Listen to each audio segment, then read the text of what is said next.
ও মা, আগে খালি পুরুষরাই ফুটবল খেলতো, অন্ধে মহিলারাও খেলে, এটা কিভাবে সম্ভব হইল? শোন, এক যুগে গদাধর নামে এক লোক ছিল, কিন্তু এর কেউ খেলা নিত না। ও গদাধর, বলটা দে। গদাধর আজকে ফুটবল খেলবো, খেলবা নাকি গদাধরের সাথে? এই শুনছস, গদাধর বলে ফুটবল খেলবো? আরে আমারও নাও, আমিও খেলতে পারি তো। তুই যদি খেলতে চাস তোর টিম নিয়ে যা। ঠিক আছে ঠিক আছে, টিম নিয়ে আমি তারপরে তোমার সাথে খেলাম। গদাধর নাম আমার, নামটা মনে রাখো। তারপরে নিজে সিদ্ধান্ত নিল একটা ফুটবলের দল বানাইবো। ও বউ, আমার একটা ফুটবল টিম লাগবে ইমিডিয়েটলি। পতিদেব, তোমার যা ইচ্ছা।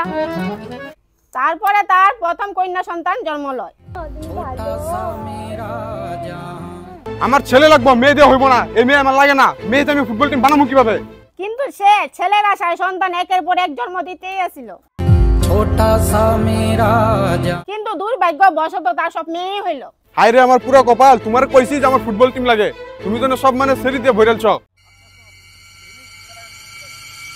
কিরে টিকলু, গদাধর বাপস আইছে বাপস, আর দেখ নিজের টিম নিয়ে আইছে।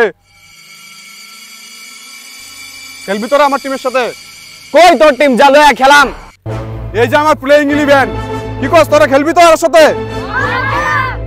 এই সেরি মানুষের সাথে খেলাম আর কি, এক কাম কর, তোর টিমের সাথে আমার টিমের বিয়ে দিলাম।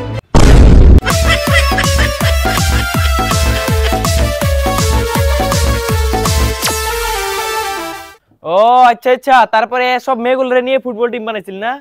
হয়, এইভাবে গদাধরের হাত ধরে ভারতীয় মহিলা ফুটবল টিমের গঠন করা হয়।